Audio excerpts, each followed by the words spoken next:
Man, a lot is going on, but not that much with the Dolphins.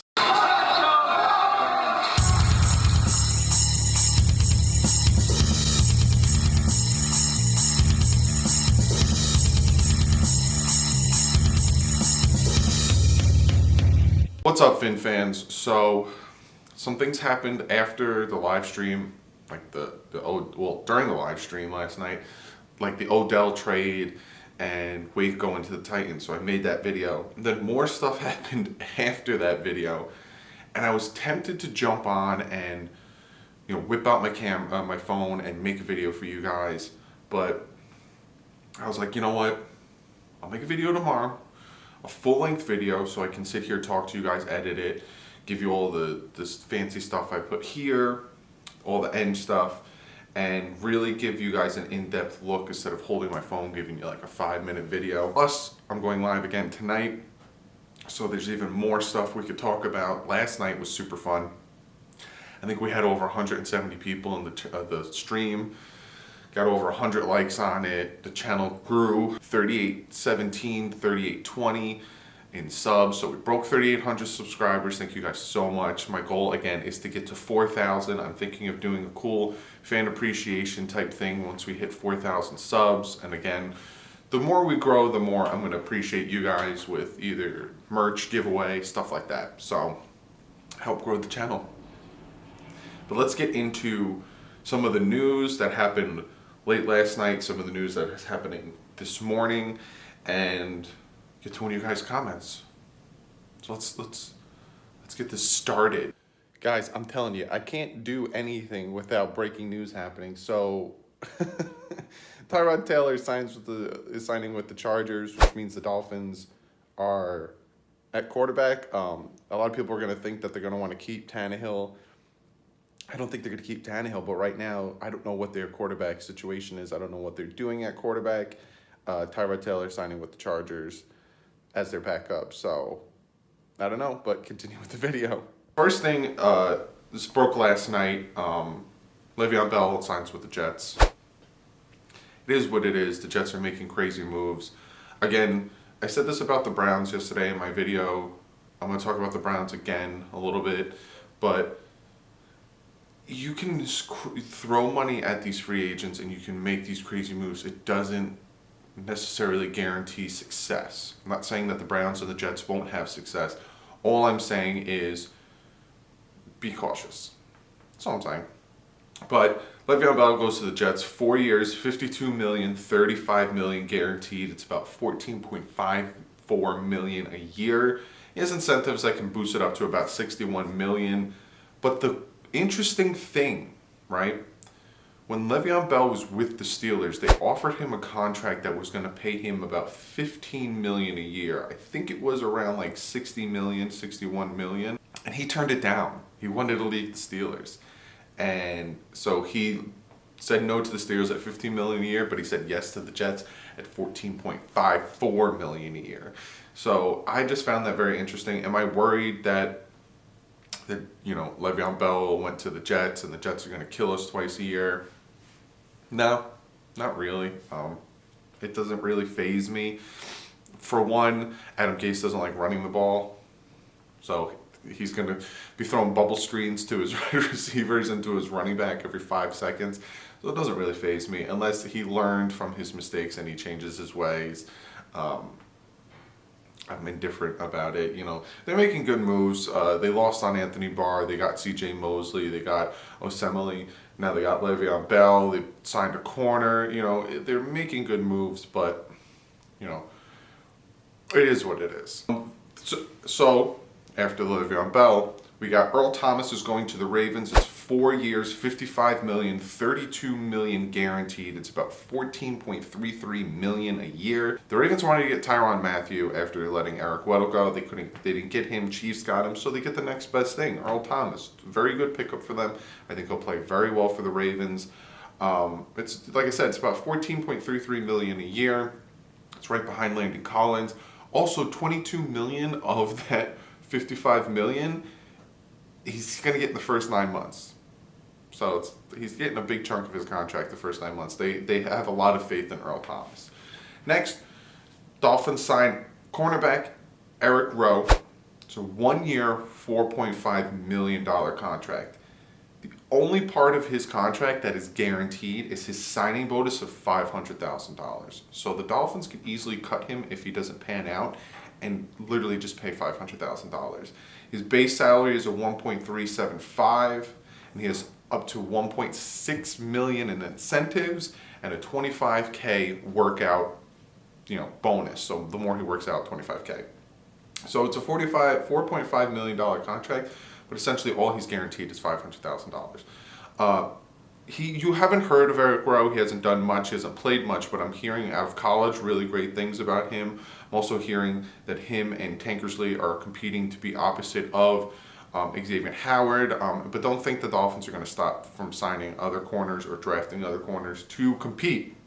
Speaking of Patriot players coming to the Dolphins, how about a Dolphin going to the Patriots? Brandon Bolden, who I wanted the Dolphins to re-sign, is going back to the Patriots on a 2-year deal. I don't know how much it is yet, but he's going back to the Patriots on a 2-year deal. Kind of sucks. Like I said, I wanted it to be Ballage, Drake, and Bolden in that backfield. It's not going to be. We'll see if they re-sign Sonoris Perry. But as of right now, Brandon Bolden's going back to the Patriots on a 2-year deal. And Mark Ingram is going to sign with the Ravens on a 3-year, $15 million contract. Ravens are making some moves today. Again, free agency hasn't even started yet. So you see a lot of the Dolphins sitting back and not doing anything, which I'm going to talk about later because you guys asked me a very good question. There's a reason for that. But then I just want to go into some contract detail and some other notes and news that I've got details. So Devante Parker, let's break down his contract because it was a 2-year, up to $13 million contract. And I know a lot of you guys were like, why did we re-sign him? Why is he still on the team? What the hell? Yada, yada, yada. His contract without incentives is 2 years. Now, check out this money number, $11.1875 million. That's his contract with $4.5 million guaranteed. Incentives, like I said, it's up to about $3 million. Now, what I'm hearing is he has to earn his roster spot this summer. It's not a guaranteed he's going to be on the team. So they took his contract for this year. If they didn't rescind his 5th-year option, it would have been about a $9.4 million 1-year contract. They dropped it to about a 3.5 or a 4.5. I don't hate it. I don't hate it. Be like, look, you're in a new scheme. You're with a new guy. You know, this coach doesn't hate you like Adam Gase does. Maybe Chad O'Shea will use you right. Let's see what you could do this offseason. If you could stay healthy. If not, we'll cut you. And that's it. So that's just want to give you guys more Devante Parker information. And also I want to let you guys know about the whole Teddy Bridgewater situation. So in my live stream, we were talking about Teddy Bridgewater and him going back to the Saints and how I broke it down that, if he came here, he'd be a stopgap quarterback for a new young guy that we drafted, and he would never initially or really be the starter for the Miami Dolphins. The reason why he stayed with the Saints is because Drew Brees is going to be retiring soon, and he's eventually going to be the starter of the Saints. Saints don't have to worry about drafting a quarterback because they have one in Teddy Bridgewater waiting. I'm also finding out that the Dolphins offered Teddy Bridgewater some money, and they offered him a contract to come to Miami, but it was a 2-year, $10 million contract. So they were like, look, we'll pay you about $5 million a year to come and try out for the team. And he was like, nah, I'm good. The Saints will make me their starter after Drew Brees retires. So it didn't really have to do with him not wanting to play for the Dolphins. It just had to do with his position, money, and all that stuff. But that is what I got for you so far today. Again, comment below. Let me know what you think about the LeVeon Bell signing, Earl Thomas going to the Ravens, Eric Rowe to the Dolphins. It's $500,000 guaranteed, show me contract. That's nothing. Brandon Bolden going back to the Patriots. Devante Parker's contract, I let you guys know that he's again earning a roster spot. And Mark Ingram going to the Ravens. Also, what do you guys think about Teddy Bridgewater being offered 2 years, $10 million? Told you they were going to offer him a lot of money, so that's why he's staying with the Saints. But comment below, and let me get to one of you guys' comments of the day. This one comes from Dante Foster, and he says to me, bro, what are the Dolphins doing? We haven't made any top moves in free agency. Flores is definitely starting off on the wrong foot with me. A lot of you guys have been asking this. A lot of you guys have been like, What are the Dolphins doing? They're not signing any of these top free agents. They're not making any big splashes. We got Le'Veon Bell going to the Jets. We got C.J. Mosley going to the Jets. We got all these players going to the Giants, which, you know how with the whole Olivier Vernon trade that they were going to switch draft picks? That's gone, just to give you an update. They're just, the guard is going to the Giants, and Jabril Peppers is going to the Giants with a first and a third, and then the Browns are getting Odell and Olivier Vernon. All these teams are making moves, Earl Thomas, Eric Weddle, Tyrann Mathieu. Everyone's making big moves, but the Dolphins are just sitting pat. They're like, well, I'm not doing anything. And it's driving some certain fans nuts. But you don't have to overspend, and you don't have to go for these big splashy players to be successful. Now, I'm not saying the Dolphins are going to... Now, I'm not saying the Dolphins are going to be successful. I'm not saying they're not going to be successful. I like to keep my expectations at a very even medium when it comes to the team, when it comes to predictions, when it comes to get my hopes up. But look at teams like the Steelers, the Packers, the Patriots, all of these really good teams that have been prospering for a long time. They don't make big splashy moves. I think the biggest splashiest move that Patriots made is when they traded for Randy Moss, and they barely gave up much for Randy Moss. These teams that are making these big splashy moves are bringing their fan base up only to let them down. What I mean by that is, again, I'm not talking crap on the Cleveland Browns, and I'm not saying the Cleveland Browns are going to suck. I'd actually like to see the Cleveland Browns win that division and actually be competitive in the playoffs. But if the Cleveland Browns go 7-9 and 6-10 after all the moves they made this offseason, it is a complete failure. You bring your fan base up. Odell Beckham, Olivier Vernon, you start signing all these players. You bring all Kareem Hunt. You start bringing all these people in, and then all of a sudden you don't make the playoffs. You see what I'm saying? So what the Dolphins are doing is they're playing smart. Right now, they still have Ryan Tannehill. They still have Robert Quinn. They still have certain people on the team that isn't going to be on the team because, like Robert Quinn, he needs to be released by Friday or his money's guaranteed. Ryan Tannehill, he doesn't need to be released by a certain, deadline because his money's not guaranteed. They're keeping certain players on the team and they're waiting. They're playing this smart, waiting for the right moment, potentially to trade or to cut, not throwing money at players that have the potential to flop and cost them a lot of money like they have in the past.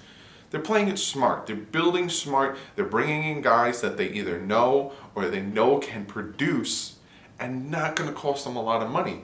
Look at Teddy Bridgewater. I thought the Dolphins were going to go for Teddy Bridgewater. A lot of people thought the Dolphins were going to go for Teddy Bridgewater. He is a Florida native. And they offered, look, we'll give you $5 million a year to come to compete to be a starting quarterback. What do you think? And he's like, nah, I'd rather stay with the Saints where it's guaranteed once Drew Brees retires, I'm the starting quarterback. So the Dolphins are playing really smart. I like the moves that the Dolphins are doing. I like that they're not being overly aggressive like the past years. As a fan base during free agency, when they were over aggressive, we loved it.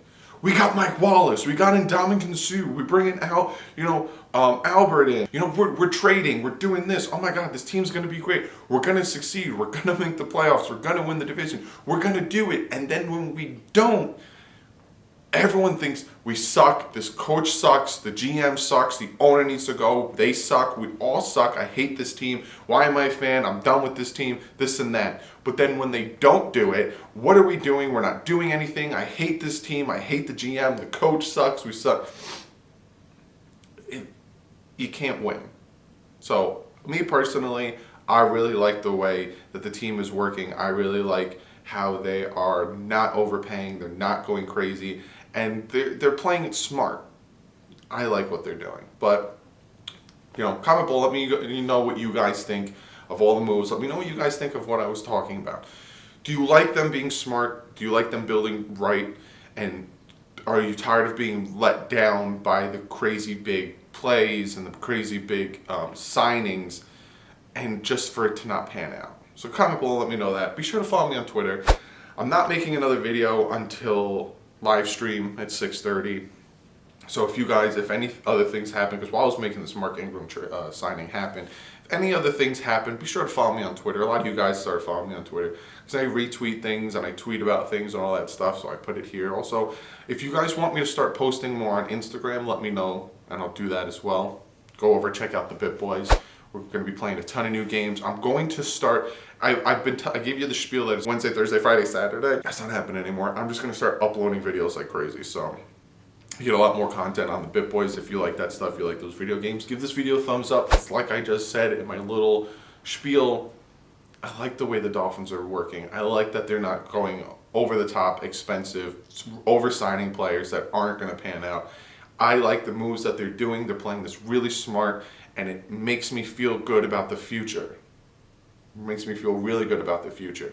So give this video a thumbs up. Give this video a thumbs up. Free agency starts soon.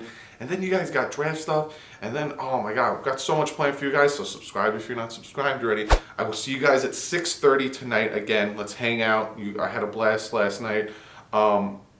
Hopefully something breaks again and we get a live reaction of us finding out that Odell got traded. So I'll see you guys tonight at 6:30, and then you guys will be getting tons of videos from me. I got my prospects videos. I got a ton of videos planned. So see you guys tonight. But like usual, stay classy and fins up.